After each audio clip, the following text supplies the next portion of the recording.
안녕하세요. 크립토튜브입니다. 이번 시간에는 "이때까지 기회가 존재합니다."라는 제목으로 말씀을 드려볼까 합니다. 상원 의원에 출마를 한 친암호화폐 성향 변호사 존 디튼이라고 있습니다. 지금 엘리자베스 워런 대표적인 반코인 인사와 지금 상원 의원 선거에서 맞붙고 있습니다. 이 존 디튼은 친코인, 친리플 변호사였거든요. 당연히 SEC엔 반드시 책임을 져야 된다 이런 얘기를 했었고요. SEC는 뭐 법도 관심이 없고 오직 승소에만 관심이 있다. 나는 리플 투자자들 위해서 무료로 변호도 해줬고 SEC가 공개 사과를 하지 않는다면 내가 상원 의원이 됐을 때 직접 사과를 하겠다. 이게 참 뭐 트럼프가 뭐 이런 얘기죠. 내가 대통령이 된다면 뭘 하겠다. 근데 공통점은 둘 다 친코인입니다. 그러니까 11월 5일이요. 대통령만 뽑는 게 아니죠. 그 총선으로 해서 국회의원도 같이 뽑고 있습니다. 근데 지금 한번 살펴보시면 존 디튼 이 변호사, 친코인 변호사는 친코인, 엘리자베스 워런은 반코인, 트럼프 대통령 후보는 친코인, 해리스는 뭐 지금 반코인으로 봐야 되겠죠. CFTC는 코인의 70%가 상품이다. 친코인 쪽이죠. 이 SEC는 어디입니까? 아직 반코인이잖아요. 아직까지 뭐 거의 마지막 어떻게 보면 제가 볼 땐 발버둥을 치고 있다라고 보는 거죠. 이 프레임을 짠 자들이 지금 앞으로 저는 어떻게 될 것이냐. 그들의 내러티브는 결국에는 신코인으로 하나씩 전환이 될 거고요. 특히 미국의 대선 그 전후로 해서 급격하게 이게 저는 내년까지 이어질 수 있다라고 개인적인 생각을 하고 있습니다. 11월 달에 미국 선거가 뭐 이래저래 뭐 많이 있습니다. 국회의원도 뽑고 대통령도 뽑고 10억 달러 이상 우리 돈으로 하면 1조가 넘는 돈이 코인과 지금 관여가 돼 있더라. 지금 코인 쪽에서의 기부금 규모가요. 일반 뭐 전통 업계를 이미 뛰어넘었고 폴리마켓과 같은 예측 플랫폼은 코인이 선거에 참여하는 방식을 바꿔놓을 정도다. 그러니까 이제 10억 달러 중에서 대략 한 20% 정도는 선거 후보, 대통령 후보 혹은 국회의원 후보들에게 직접 전달이 됐답니다. 우리 돈 2,700억 원 이상이 지금 직접 전달이 되면 어떻게 되겠습니까? 돈을 받았는데 안 뽑을 수 있을까요? 선거 운동에도 물론 쓰였겠죠. 그중에 특히 누가 기부를 80% 이상을 했다? 코인베이스와 리플. 이거 되게 중요합니다. 코인베이스 뒤에 블락락이 있죠.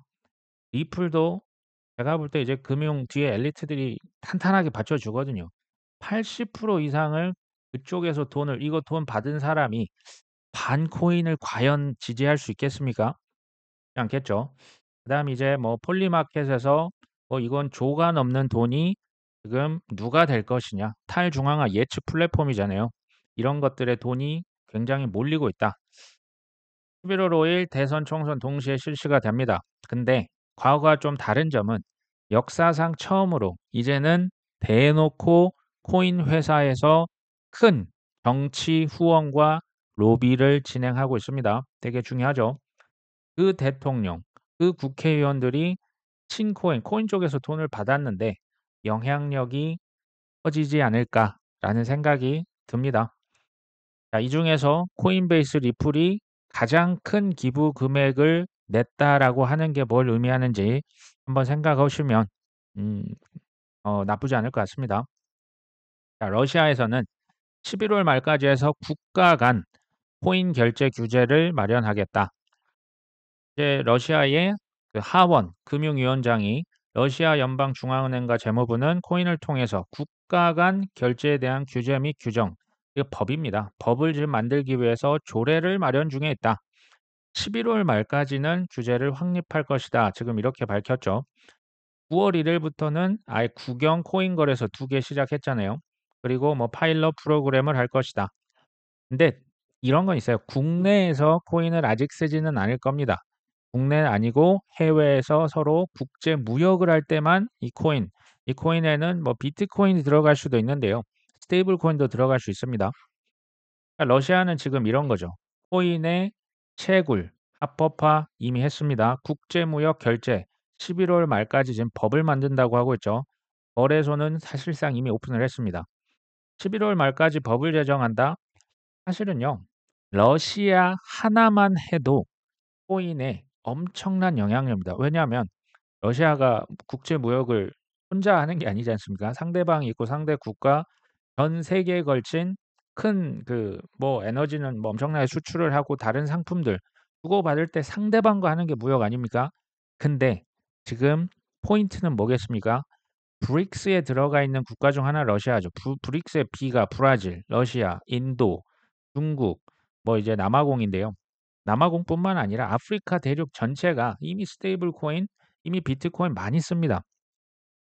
결국에는 개발도상국, 선진국 할 것 없이 다 지금 러시아가 좀 앞서가고 있을 뿐이지 결국 이 방향대로 다 간다라고 하는 것을 저는 추정을 하고 있는 거죠. 이게 사실은 어떻게 보면 지식이고요. 지식은 또 믿음까지 연결이 되거든요. 이게 여기까지가 이해가 되면 코인에 대해서 크게 의심할 필요가 전 없다라는 생각이 듭니다. 다만 이런 건 있죠. 전 세계가 코인의 법을 만들고 시행하고 또 한 번 시행했다고 바로 뭐 이게 뭐 완벽한 게 아니고요. 계속 이거 보완을 하고 수정을 하고 또 실행을 해도 이제 단계적으로 발효를 시키거든요. 생각보다 어렵고 이 코인 법이 어렵습니다. 그리고 오래 걸립니다. 이것을 반드시 염두에 두셔야 됩니다. '내 코인 지금 투자해 놓고 왜 바로 안 올라?' 이렇게 하시면 안 된다라는 얘기를 드리는 겁니다. 이 코인을 법을 제정해서 통과를 시키는 게 이전에 없었던 자산이지 않습니까? 근데 이게 이제 통과가 되고 하나씩 발효가 된다라는 것이 의미하는 것은 중장기적으로 폭등을 하기 위한 이게 빌드업입니다. 법이 당연히 있어야겠죠. 이게 가상자산 제가 이따 보여드리지만 가상자산 이 코인이 내 자산이라는 거 인정을 못 받는데 그 어떤 부자 기관들이 기관 투자자들이 누가 투자하겠습니까? 사실상 이 법은요. 활용 점정이라고 보시는 게 맞습니다. 홍콩에 있는 디지털 보관 업체 퍼스트 디지털이라고 있습니다. 여기 대표가 지금 홍콩은 암호화폐 규제 확립을 서둘러야 된다. 아까 러시아 보여드렸잖아요. 지금 홍콩도 서둘러야 된다. 아직 홍콩은 미화 달러 연동 스테이블 코인 규제할 준비도 안 돼 있는 상황이다. 지금 우리 큰일 났다는 거죠. 지금 늦었다라는 거죠. 빨리 명확한 규제 프레임워크 이거 확립 안 하면 암호화폐 이 빠른 발전 속도에 다 뒤처질 수 있다. 물론 이해는 한다. 투자자 보호가 최우선 고려 사항이니까 좀 홍콩의 규제 접근 방식이 보수적일 수 있고 느릴 수 있다는 건 아는데 지금 업계 발전 속도가 하루가 다르게 지금 변하는 거 보고 있지 않냐. 우리 정부, 홍콩, 더 나아가 중국 이거 지금 이렇게 하면 안 된다라고 얘기를 하는 거죠. 이걸 제가 팩트로 말씀을 드려보면 규제 명확성은 국가 입장에서는 이렇게 느리게 하는 게 이해가 돼요. 근데 우리 투자자 입장에서 돈을 벌려고 하는 사람 입장에 생각하면 규제가 빨리 명확해지는 순서대로 그 국가로 돈이 몰릴 겁니다. 그래서 기관들 뭐 이제 비트코인, 이더리움 현물 ETF 지금 뭐 미국과 중국, 뭐 브라질, 뭐 캐나다, 영국 사실 이미 됐어요. 빨리 하면 할수록 그쪽으로 먼저 갑니다. 근데 ETF가 그래서 먼저 지금 다 이게 승인이 된 거고요. 법이 뒤따라가고 있는 모양새입니다. 지금 그만큼 좀 긴박하고요. 사실상 초조함이 느껴져요. 미국, 러시아, 한중일 다 마찬가지입니다. 중국, 뭐 아랍에미리트가 특히 앞서가고 있죠. 뭐 유럽도요. 생각 이 국가가 워낙 크잖아요. 개수가 많지 않습니까? 이럴수록 속도는 느려질 수밖에 없습니다. 특히 유럽이 좀 이렇게 좀 느리고요. 동남미, 동남아시아 할 것 없이 코인에 지금 다 같이 규제 뭐 그다음에 ETF 이거 동시에 다발적으로 다 추진을 하고 있다. 근데 굳이 말하면 좀 작은 국가들 뭐 아랍에미리트랄지 싱가포르랄지 홍콩 이런 데가 빨라요. 왜냐하면 몸집이 작고 뭐 이제 미국이나 러시아, 중국, 뭐 유럽 같이 거쳐야 될 단계가 좀 더 짧죠. 이런 데는 좀 더 빠르게 추진하고자 하는 욕망이 당연히 있겠죠. 빠르게 결정을 해서 그래서 추진을 하고 있고요. 반면에 큰 국가들은 법이 통과가 되고 본격 이거 결국은 시행됩니다. 제 포인트는 뭐냐? 그때 미국에서 중국에서 일본에서 한국도 지금 ETF도 없잖아요. 이런 것들이 다 통과가 되고 전체 국제 공조가 끝났다? 그때는 코인의 기회가 저는 없을 것이라고 보고 있습니다. 자, ETF 스토어의 대표 네이트 제라시가 이런 얘기하네요. 바이든 정부에서는 추가적인 코인 현물 ETF는 어려울 것 같다. 현 상태를 고려하면 향후 1년에서 2년 이내에 솔라나 리플 현물 ETF가 불가능할 것 같은데 이런 얘기를 했고요. 두 번째, 좋든 나쁘든 11월 선거에 가능 여부가 달려 있을 것이다. 사실 첫 번째 발언은 향후 1, 2년 내는 뭐 다른 알트코인 ETF 안 될 것 같아. 이건 굉장히 부정적이잖아요. 두 번째를 보면요. 전혀 다른 얘기예요. 좋든 나쁘든지 알트코인 현물 ETF가 어디에 달려 있다? 11월 선거에 달려 있다. 이게 계속 제가 그들이 좀 대내외적으로 글로벌하게 주창하고 있는 내러티브, 이 명분이라는 거 제가 계속 말씀드리죠. 눈치채셔야 된다. 뭐 미국의 대선 뭐 좋은데 그리고 이제 대선이 됐다고 뭐 바로 급격하게 뭐 그때부터 시작을 할 수는 있는데요. 그때부터 소위 말하는 바나나 주전이 시작이 돼도 이게 내년 하반기까지도 염두에 두셔야 된다 얘기를 하죠. 그렇게 따지면 좀 더디고 느린 것 같아도요. 숫자는 결국에 뭐냐면 확률이 높은 불확실성, 확실한 거에 베팅하면요. 이미 강남 아파트죠. 그거 이미 비쌉니다. 거기에 큰 기회가 있다라고 하기는 좀 어렵죠. 불확실성에 베팅을 하는데요. 시간이 필요해요. 시간으로 증명을 하지 않을 거면 금액으로 증명하시면 됩니다. 쉽게 말하면 마이크로 스트래터지처럼 그냥 뭐 수십조 원 비트코인 사버리면 뭐 한 5%, 10%만 올라도 엄청난 돈을 벌 수 있죠. 이게 가능합니까? 일반인들은 이게 안 돼요. 그러면 시간으로 증명을 해야 됩니다. 자, 비트코인이 과거 반감기 사이클 봤더니 10월 달에 항상 두 자릿수 상승률을 기록했다. 지난번 2020년 10월에는 무려 27.5%가 올랐고 2016년, 2012년 모두 14%, 10%. 올해도 그래서 10%뭐 두 자릿수 이상은 오르지 않겠냐? 그건 제가 사실은 모르죠. 이 렉트 캐피털 이렇게 뭐 보고 있는데요. 저도 10월을 나쁘게 보고 있지는 않습니다. 근데 뭐 저는 이제 단기적인 가격 전망보다는 왜 향후 빠르게 보면 단 1년 후고요. 길게 보면 지금부터 5년에서 6년입니다.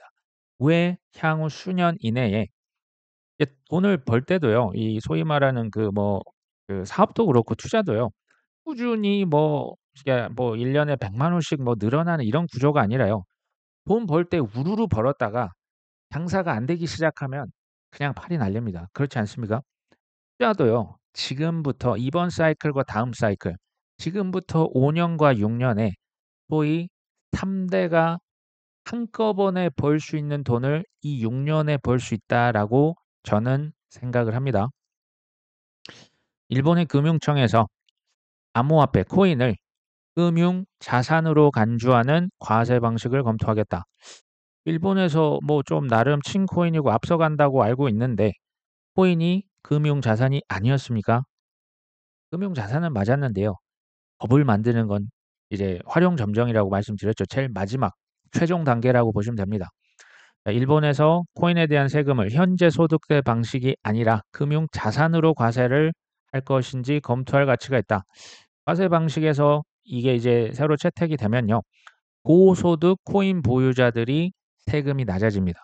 지금 연소득 뭐 우리로 치면 한 3억에서 4억 이상 가는 고소득자들이 지금 코인을 만약 샀다 최대 45% 세금 내야 됩니다. 부자 중에 이 코인 할 사람 있겠습니까? 현재 규정이 그러합니다. 근데 이것을 어떻게까지 낮출 것이다? 주식과 같은 증권의 양도소득은 20% 단일 세율이다. 그러니까 지금 최대 45% 세율에서 주식처럼 20% 단일 세율을 적용하면 코인에 대한 부자들 인식 그리고 혹시 행동 달라지지 않겠습니까? 여기서 22%는 제가 볼 때 지금 양도세 얘기를 하는 거거든요. 그러니까 이제 그 주식과 같이 본다. 우리나라도 사실상 똑같은 단일 세율이죠. 20인데요. 이제 뭐 우리나라 이제 10% 더해서 22% 정도 부과를 지금 하냐 마냐 지금 논의를 하고 있죠. 일본과 한국이 동일하게 한 20에서 22%가 되겠죠. 그렇게 앞으로 지금 법을 개정할 것이 지금 뚜렷해 보입니다. 암호화폐 자산이 임금 상승과 함께 가계 자산 형성에 기여할 것으로 기대가 되지만 현재 개인 투자자들은 잘 안 하고 있다. 제한적이다. 아직 일본의 개인 투자자들이 코인으로 지금 많이 한다. 코인을 많이 한다. 아니면 뭐 주식이나 부동산을 많이 한다. 코인에 관심이 없다. 지금 이 얘기입니다. 최근 2년간 그러니까 세금 뭐 최대 45%면 이거 하겠습니까? 과도한 세금으로 인해서 코인 기업들이 일본을 많이 떠났답니다. 그래서 코인에 대한 세제 정책을 항상 재검토해야죠. 작년에는 이제 일본에서 코인을 발행하는 그 기업들이 미실현이익은 팔지도 않은 것에 들고만 있어도 세금을 낸다. 그거를 없앴습니다. 그러니까 이게 조금씩 좋아지고 있는 거예요.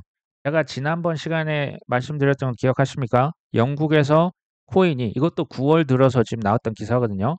코인이 합법적인 자산으로 인정되는 법이 막 통과됐습니다. 근데 그 전에 올해 5월 달에 비트코인, 이더리움, 현물 ETF가 아니고 ETP라고 하는 거 뭐 비슷합니다. 이게 영국에서 처음 통과가 됐었는데 이거는 소위 말하는 기관 투자자 부유한 개인들만 투자를 할 수 있게끔 처음에 론칭을 했거든요. 이게 어디를 가나 이런 순서대로 진행이 돼요. ETF를 승인을 어렵게 해도요.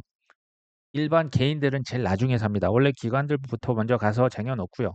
그 다음에 이제 법들이 하나씩 통과가 되는 겁니다. 지금 이 순서가 일본에서도 비슷한 느낌이죠. 근데 일본은 아직 솔직히 비트코인, 뭐 이더리움, 현물 ETF도 없잖아요.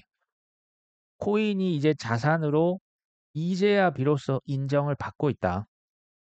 그리고 이제 세금도 완화해 주겠다. 일본에서 당연히 ETF 이거 승인됩니다. 미국에 제가 볼 때 그 허가를 받아야 이게 그 사실 ETF가 승인이 되거든요. 그 과정이 아직 제가 볼 때 미국에 좀 막혔던 게 아닌가 싶습니다. 어쨌든 코인 세금이 완화되면 당연히 자산으로 인정받고 세금이 완화되고 ETF가 나오면 당연히 어떻게 되겠습니까? 일본만 이런다고요? 전 세계가 지금 비슷한 뉘앙스입니다. 전통 금융사들이 규제 완화 시에 비트코인 거래에 적극 나설 것이다. 켄터 피츠제럴드 CEO. 사실 이 말이 지금 무슨 얘기냐? 지금 비트코인 거래 적극적으로 하고 있다는 얘기입니까? 아니란 얘기입니까? 아직 아니라는 거죠. 참고로 말씀을 드립니다. 켄터 피츠제럴드라고 하는 회사는요. 굉장히 큰 금융회사입니다. 1900 무려 45년에 설립됐고요. 직원만 12,000명입니다. 대형 전통금융의 대표 주자입니다. 여기 미국의 그 연준과도 깊은 연관이 있어서 국채를 취급하는 몇 안 되는 기관 중에 하나가 피츠제럴드 여기입니다. 여기는 근데 최근에 뭐에 빠졌냐? 코인에 푹 빠져 있습니다. 지금 비트코인 2.7조 원을 대출해주는 담보대출해주는 프로그램을 이미 출시를 했고요. 추가로 2.7조 원을 또 투자한다고 합니다. 살벌한 금액입니다. 이 5조 원 이상을 비트코인 담보대출하겠다. 얼마나 비트에 대한 신뢰가 깊은지 보이십니까? 여기는 과거에 비트코인 채굴 회사들의 주식을 매수 추천을 실제로 권유를 많이 했었고요. 제가 볼 때 뒤에서 샀을 수도 있습니다. 그 다음에 테더라고 하는 세계 1위 스테이블 코인사에 수탁하는 기관, 대형 수탁 기관이 바로 켄터 피츠제럴드입니다. 얼마나 친 코인인지 이해가 되시죠? 이 CEO, 지금 이 사진의 대표는요. 트럼프 대통령 선거의 인수위원장으로 낙찰을 받기도 했습니다. 영향력이 당연히 크겠죠. 이 사람이 한 발언을 잘 주목을 해 보십시오. 이름은 하워드 루트닉인데요. 이분이 미 규제 당국의 기존 여건들이 전통 금융사들의 비트코인 거래 진입을 막고 있다. 비트코인이 전통 금융업계에서 아직도 외부인 취급을 받고 있다라고 합니다. 뭐 그 무슨 말이냐? 비트코인 현물 ETF 된 거 아니냐?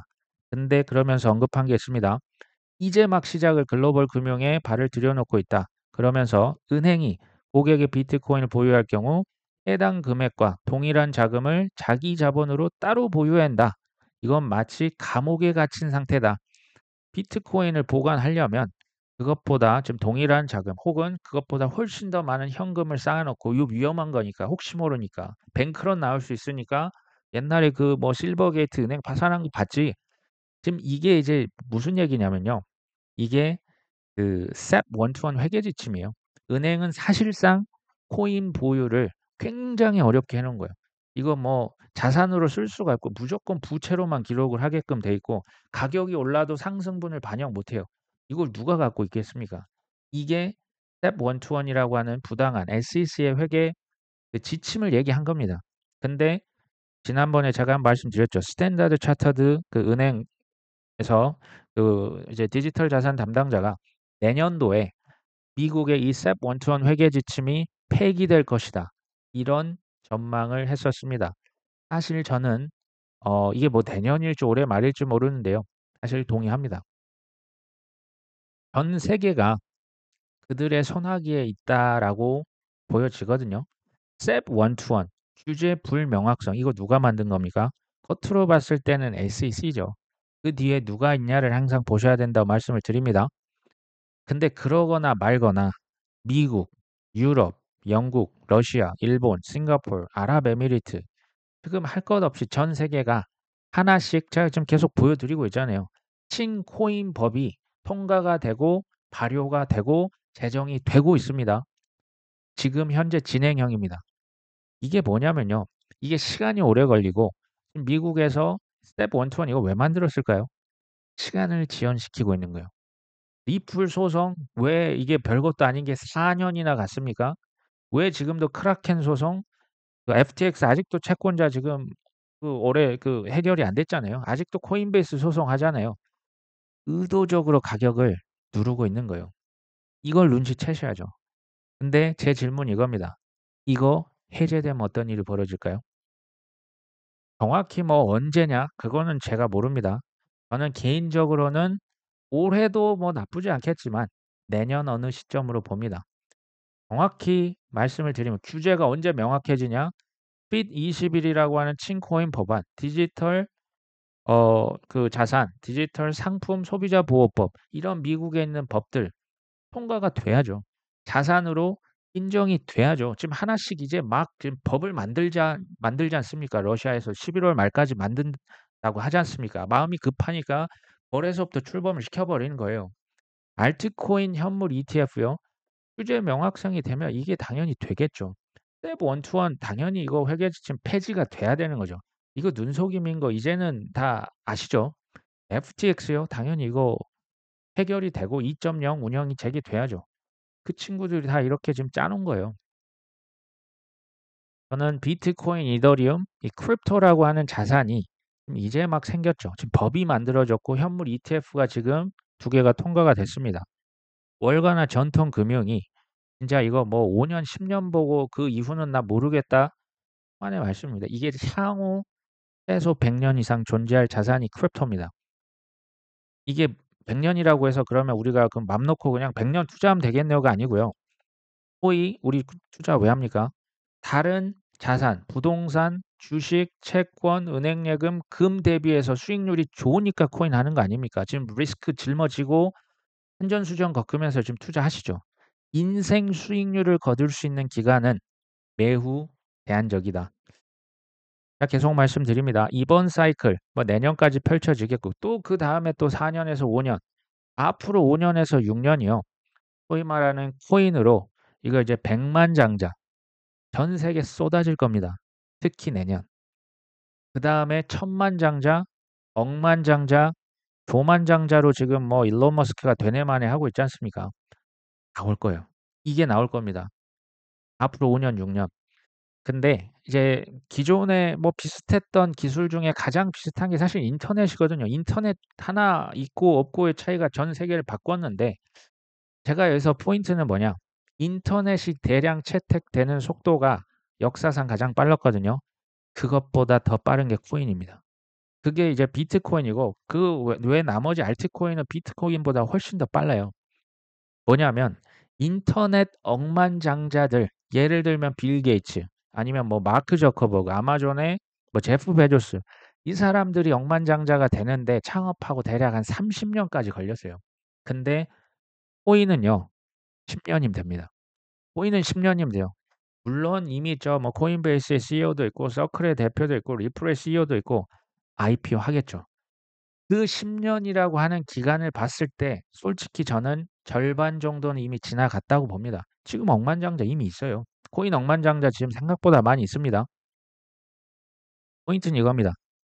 폭발적인 성장기가 있는데 이걸 놓치면 지금 M7 주식 수익률 정도 기대하셔야 됩니다. M7 뭡니까?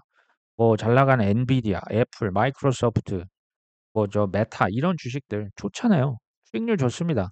근데 이걸로 쉽게 말하면 인생 역전 됩니까? 그럴 거면 주식을 20년, 30년 전에 애플 샀어야죠. 그 얘기를 드리고 있는 겁니다. 전 세계 지금 객관적으로 아직 법이요. 있는 데 있고 없는 데 있고요. 이미 법이 있다고 해도 한계가 있어요. 아직 뭐 법이 또 보완이 돼야 되고 뭐 부족한 부분이 있고 세금요. 어디는 뭐 내고 어디는 안 내고 어디는 20%고 어디는 지금 인도 같은 데 뭐 30 몇 프로 내거든요. 상품도 어디는 있고 어디는 없고 들쑥날쑥합니다. 이게 기회예요.